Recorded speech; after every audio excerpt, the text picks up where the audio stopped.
এই আলাপটা করব করব করে করা হয় নাই, কিন্তু না কইরা থাকা গেল না। বাংলাদেশের সাথে আমেরিকার ট্যারিফ আলোচনা চলতেছে। মানে আমেরিকার বাজারে বাংলাদেশের পণ্য ঢুকতে হইলে, সেটা গার্মেন্টস হোক, চামড়া হোক, যেটাই হোক, কত ট্যাক্স দেওয়া লাগবে। মানে আমেরিকা তার দেশে ঢোকা সব পণ্যের উপরে অতিরিক্ত ট্যাক্স বসাবে সব দেশে। আগে এই ট্যাক্স ছিল 0 বা 5%, সেইটার ট্যাক্স বা ট্যারিফ হয়ে যাবে 20% বা 30% বা তারও বেশি। এটা হুদাহুদি করে নাই, তারা কইতেছে এটা রিসিপ্রোকাল ট্যারিফ। মানে তুমি যেমন ট্যাক্স বসাও আমার পণ্যে, আমি তেমন ট্যাক্স বসাবো তোমার পণ্যে।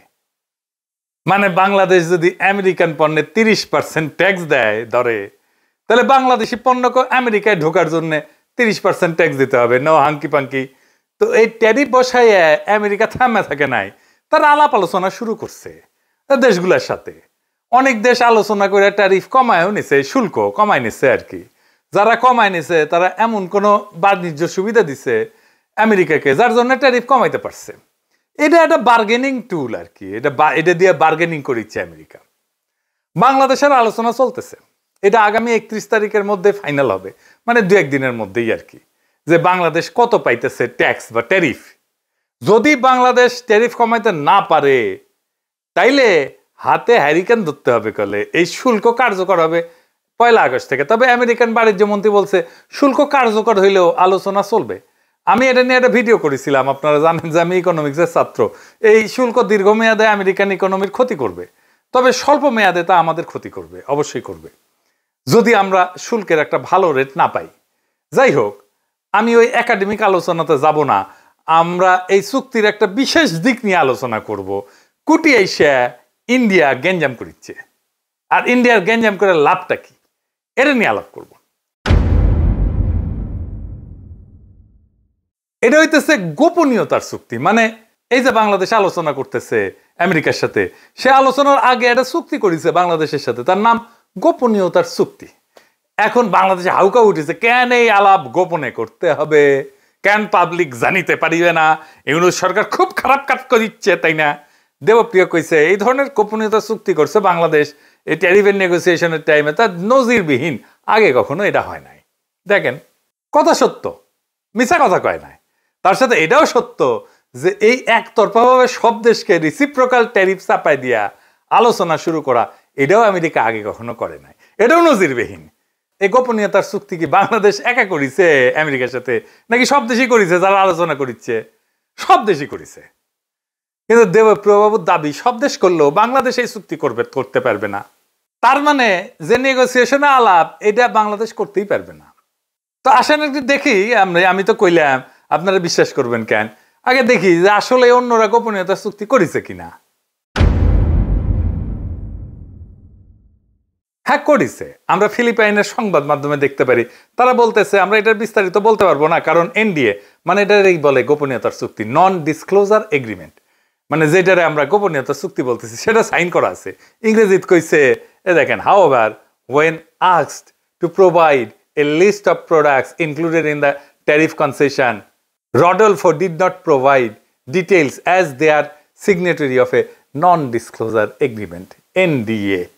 It is covered by an NDA while we are still negotiating. আচ্ছা, তার মানে এরা করিছে। থাইল্যান্ডে কি কইছে? Due to signing of a non-disclosure agreement, the Thai government is unable to disclose specific details of the ongoing negotiations. তার মানে এদের সাথেও করা হয়েছে। আচ্ছা, আর্জেন্টিনার সাথে কি করা হয়েছে? এদের সাথেও এনডিএ করা হয়েছে। দেখেন, করছে the bilateral pact has been quietly in the works for 3 months under the signing of confidentiality agreement, NDA, that prevent negotiators from disclosing details. এমনকি ভিয়েতনামে জানাচ্ছে যে তারা বলতে রাজি হয়নি, কারণ এই যে তথ্যগুলো, সে তথ্যগুলো পাবলিক না। তার মানে আমরা বেশ কয়েকটা দেশের গোপনীয়তার চুক্তি দেখলাম, ওরা করতে পারবে, কিন্তু আমরা করতে পারবো না। কি আবদার! যদি সবাই চুক্তি করে আর আমরা যদি এই চুক্তি না করি, তাহলে আমাদের সাথে নেগোসিয়েশন করবে আমেরিকা? বলেন তো। আমেরিকা তো বলবে, তুমি কোন হরিদাস পাল আসছো যে তোমার সাথে গোপনীয়তার চুক্তি ছাড়া নেগোসিয়েশন করতে হবে আমাকে? আচ্ছা, ধরেন এই এগ্রিমেন্ট ছাড়াই, গোপনীয়তার চুক্তি ছাড়াই আলাপ করলো বাংলাদেশের সাথে, স্পেশাল খাতির করলো আর কি আমেরিকা, তো যারা সাইন করেছে এই গোপনীয়তার চুক্তি তারা এসে বলবে না যে আমার সাথে সাইন করলা এগ্রিমেন্ট, বাংলাদেশের সাথে করলা না কেন, বিষয়টা কি, পিতলা খাতির কেন? আমেরিকা কি জবাব দিবে? তারপরেও দেবপ্রিয়রা প্রশ্ন তুলতে পারে, কেন এটা জনগণ জানবে না? কি আর বলবো, এই দেবপ্রিয়রা 111 করলো। দেবপ্রিয় কিন্তু এই জেনেভায় পোস্টিং নিছিল 111 পরে, বেনিফিশিয়ারি ছিল।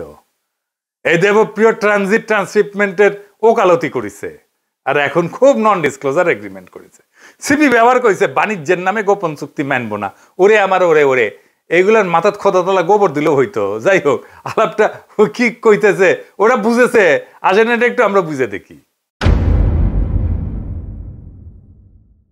আমি আপনাদের আগেও কইছি, সিপিবি যা বলবে, দেবপ্রিয় যা বলবে, তার উল্টা দিকে দাঁড়াবেন। সিপিবি যেহেতু বিরোধিতা করতেছে, দেবপ্রিয় যেহেতু বিরোধিতা করতেছে, এটা দেশের জন্য ভালো আর ইন্ডিয়ার জন্য খারাপ। এই চুক্তিটা কোনো গোপন চুক্তি না, এটা গোপনীয়তার চুক্তি। গোপন চুক্তি আর গোপনীয়তার চুক্তি দুইটা ভিন্ন জিনিস। মানে যতক্ষণ এই ট্যারিফ নিয়ে আমাদের আলোচনা হইতেছে আমেরিকার সাথে, ততক্ষণ আমাদের আলোচনার বিষয় বাইরে যাবে না। ধরেন প্রফেসর ইউনূস আর তারেক রহমান আলাপ করলেন লন্ডনে, তো ওই আলাপ কি লাইভে দেখছি আমরা? ওটা ধরে লাইভ হইতো, গোপনীয়তার যদি কোনো দরকারই না থাকে। গোপনীয়তা যখন থাকার দরকারই নাই, তাহলে ওই আলাপের পুরাটা রেকর্ড করে জানাই দিলে হয়। তা তো জানাই নাই। আলাপের ফলাফল আমরা জানছি, কিন্তু আলাপের খুঁটিনাটি জানার দরকার আমাদের নাই। এই আলাপ তো প্রকাশ্য করার বিষয় না। কেন না, আমি এটা পরে বলতেছি। এই আলাপ হবে বাংলাদেশের ট্যারিফ কত হবে। এই ট্যারিফ যদি কমে, তাহলে আমেরিকাকে তো কিছু দিতে হবে।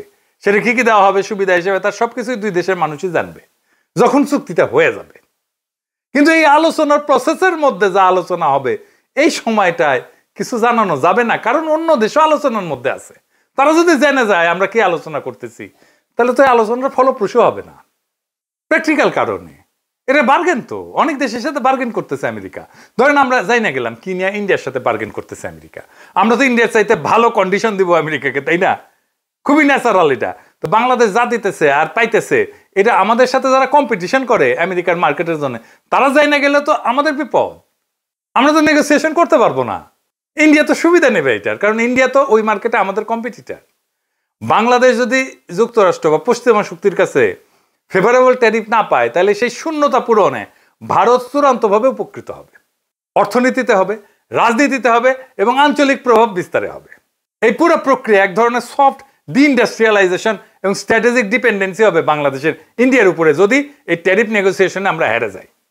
বাংলাদেশকে পশ্চিমের বাজারে দুর্বল কইরা বাংলাদেশের অর্থনীতি ভারত নির্ভর করে তুলতে পারবে ইন্ডিয়া, যদি এই ট্যারিফ নেগোসিয়েশনে আমাদের চাইতে ইন্ডিয়া ভালো ট্যারিফ পায়, অথবা আমরা যদি অনেক বেশি ট্যারিফ দিতে হয়। এই জাউরারা হাউকাউ করতেছে, মানুষকে কনফিউজ করতেছে, যেন এই নেগোসিয়েশনে বাংলাদেশ জিততে না পারে, ইন্ডিয়া যেন বেশি সুবিধা পায় আর আমাদের মারা যায়। দেবপ্রিয় সিপিবি এদের হাউকাউয়ের লক্ষ্যই এটা।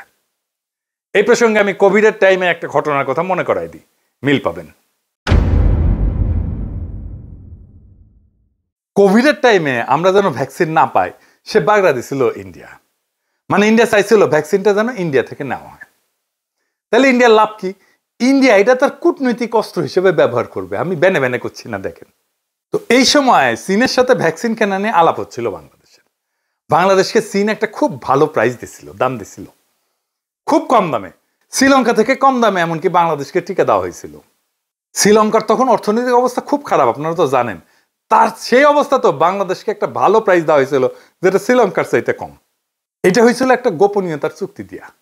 কারণ এই প্রাইসটা যদি শ্রীলঙ্কা জানে যায়, নেপাল জানে যায়, সবাই তো বলবো আমাকে বাংলাদেশে প্রাইস দাও। বাংলাদেশ এটা বার্গেন করে পাইছিল। সেই চুক্তির ফাইল প্রথম আলো রোজিনা চুরি করে সচিবালয় থেকে। রোজিনাকে গ্রেপ্তার করা হয়। আমি বলছিলাম কাজ ঠিক হয়েছে। এইটা রোজিনা ইন্ডিয়াকে সার্ভিস দিতে গিয়ে এই কাজ করেছিল। এই ফাইল রয়ের হাতে তুলে দিত। গোপনীয়তায় ঢাকা ফাইল থেকে আমরা যে দাম পাইছি এটা প্রকাশ করে দিত রোজিনা পত্রিকায়। আপনি দাম প্রকাশ করে দিলে তো চীন বিপদে পড়বে। ইন্ডিয়া শ্রীলঙ্কা যায় বলবে, কেন তুমি আমার কাছ থেকে বেশি দাম নিলা বাংলাদেশ থেকে? তাসনিম খলিলারা তখন যুক্তি দিছিল, রোজিনাকে দিয়া কেন চুরি করাবে ইন্ডিয়া? ইন্ডিয়া চাইলে তো ওবায়দুল কাদের হাতে দিয়ে আসতো ফাইল। দেখেন এদের বুদ্ধি, দেখেন। ফাইল পাওয়া নিয়ে তো কোনো ইস্যু নাই। ফাইল একটা কেন 10টা ফাইল দিয়ে আসতে পারে। ইস্যু হইতেছে মিডিয়া বাংলাদেশ যে দাম পাইছে সেটা প্রকাশ হওয়া। একমাত্র সেটা প্রকাশ হওয়া মাত্রই এই চুক্তি ভঙ্গের, গোপনীয়তার চুক্তি ভঙ্গের অভিযোগ চীন করতে পারে। এবং সেই অজুহাতে আমাদের ভ্যাকসিন দেওয়া বন্ধ করে দিতে পারে। রোজিনা ব্যর্থ হওয়ায় একজন ডেপুটি সচিব সে দাম প্রকাশ করে দেয়, ফলে চীনা ভ্যাকসিন আসা বন্ধ হয়ে যায়। আমাদের 2 বা 3 গুণ দাম দিয়ে সেই ভ্যাকসিন কিনতে হয়। তাহলে এটা অনুসন্ধানী সাংবাদিকতা নাকি দেশের মানুষের আমাদের যে বেশি টাকায় ভ্যাকসিন কিনতে হইলো এটা কার জন্য? রোজিনার জন্য। তো বাংলাদেশকে যে অধিক টাকা গচ্চা দিয়ে ভ্যাকসিন কিনতে হইলো সেটা আগে কি রোজিনার বাপ দিবে না ওর হাজবেন্ড দিবে? এটা কারে বুঝাইবেন? এই একই ঘটনা ঘটেছে ট্যারিফ নিয়ে আলোচনায়, গোপনীয়তার চুক্তি নিয়ে। আসেন এটা একটু বুঝে দেখি। দুনিয়ায় কোন দেশের মিডিয়ার কোনো কুরকুরে নেয়? সবাই তো এই সাইন করছে না, একমাত্র বাংলাদেশের অনুসন্ধানী সাংবাদিকদের এতই কারেন্ট, এই গোপনীয়তার চুক্তি প্রকাশ করতেই হবে। তো এটা নিয়ে কি হইল আসেন দেখি। এখানেও সে একই রোজিনা কাণ্ড ঘটনা হইল। এনবিআর এর দ্বিতীয় সচিব মুকিদুল আলমকে দিয়া এই আলোচনার বিষয়াদি কচুক্ষেতি বাইর করল। কচুক্ষেতি মানে কিন্তু ও আকারের বালক। বালক মানে জানেন তো, হ্যাঁ, যে মারা দেয়, বুঝছাও। র এর ডাইরেক্ট পেরোলে এই পদ বালক, সেইটা দিয়া বাংলা আউটলুকে নিউজ করাইল। মুকিদুল ধরা খাইল, চাকরি গেল। বাংলা আউটলুকের নিউজ ছড়াই নিলে কচুক্ষেতি নিজের পেজে ওই চুক্তির আলোচনা প্রকাশ করে দিল। দেখেন এর ফলে কি হইল? বাংলাদেশের আলোচকেরা, নেগোসিয়েটরেরা মারাত্মক চাপে পড়লো। আলোচনার নেগোসিয়েশন আমরা পিছায় পড়লাম, ইন্ডিয়া আপার হ্যান্ড পাইলো। তাহলে বুঝেছেন তো কে কার সুবিধার জন্য এটা পাবলিক করা হয়েছিল? ওই বালক ওয়াকারের কেন এটা পাবলিক করলো? আপনারা তো জানেন বাংলাদেশ যদি ফেভারেবল ট্যারিফ না পায় তাহলে ইন্ডিয়া লাভবান হবে, আর কেউ না। ইন্ডিয়াকে উপহার দিল ওয়াকারের বালক। এইবার সব বুঝেছেন তো, মিলিছে সব। বাংলাদেশের শিল্প, গার্মেন্টস, রপ্তানি আমেরিকার বাজারে সব ধ্বংস করে দেওয়ার কাজটা এই ওয়াকারের বালক কইরা দিল। যদি বাংলাদেশ ভালো ট্যারিফ না পায় তার দায় একমাত্র এই বালকের। আপনারাই বলেন এটা প্রকাশ করে কি এমন হাতি ঘোড়া বজরা পানসি হয়েছে? কি অর্জন করছে বাংলাদেশ? কিছুই না। বাংলাদেশের জনগণ কি অর্জন করছে? কিচ্ছু না, হারাইছে। কিন্তু এইটা প্রকাশ করার জন্য এত কুরকুরানি কেন ওদের খোয়ায়?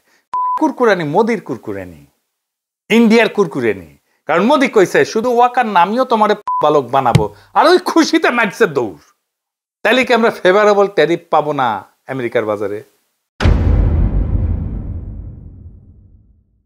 2 দিন অপেক্ষা করেন, ভালো খবর পাবেন ইনশাআল্লাহ। ওয়াকারের পদ বালক কাজটা খুব জটিল এবং কঠিন করে দিলেও এটা উত্তরানো গেছে। আমার কাছে যতটুকু খবর আছে, চুক্তির ডিটেলস দেশবাসী জানতে পারবেন তাড়াতাড়ি। এই ট্যারিফ আলোচনা, এই গোপনীয়তার চুক্তি সবই কূটনৈতিক বাস্তবতা। এই বাস্তবতায় কার কি বক্তব্য, কে কি প্রকাশ করলো সেটা বড় কথা না। বড় কথা এই যে বাংলাদেশে কোনো দালাল চক্র, কোনো রোজিনা সিন্ডিকেট, অনুসন্ধানী সাংবাদিকতার নামে রয়ের দালাল, ওয়াকারের পাঁচাটা হাইব্রিড অনুসন্ধানী সাংবাদিকদের খেয়ালখুশির উপর চলে না। আমাদের রাষ্ট্র যদি সাহসিকতার সাথে ন্যায্য বার্গেন করে, যদি ঠিক সময় জিপ কামড়ে চুপ থাকে, তাহলে আমরা জিতবো। কারণ এই খেলা গলা ফাটানোর না, মাথা খাটানোর। আজকের দিনটায় আমরা শিখে গেলাম তথ্য চুরি করা নয়, কৌশল দিয়ে জয়লাভ করতে হয়। গোপন রাখাটা সবসময় চোরের চক্রান্ত না, কখনো কখনো তা হয় রাষ্ট্রীয় অস্ত্র। যারা চায় বাংলাদেশ বিশ্ববাজারে হারুক, তারা চায় না গোপনীয়তা থাকুক এই বাণিজ্য আলোচনায়। তারা চায় প্রত্যেকটা দরজার চাবি পড়ুক দিল্লির হাতে। কিন্তু না, এবার আর তা হবে না। বাংলাদেশ দাঁড়াইছে নিজের কৌশলে, নিজের স্বার্থে, এবং এই দাঁড়ানোয় মাথা উঁচু করে দাঁড়ানো। ধ্বংস হয়ে হারায় যাওয়ার আগাম ঘোষণা না এটা। এই জাতি মাথা নত করে না। এই জাতি নিজের বাজার, নিজের রপ্তানি, নিজের শ্রমিকের ঘাম দাম চায়। যুক্তরাষ্ট্র হোক, ভারত হোক, কেউ আমাদের পেছনে রেখে সুবিধা পাবে না যদি আমরা নিজের প্রতি বিশ্বস্ত থাকি। তাই শেষ কথা একটাই, এই লড়াইয়ে আমরাও জিতবো। কারণ এইবার বার্গেনের টেবিলে বসছে এক নতুন বাংলাদেশ। ইনকিলাব জিন্দাবাদ।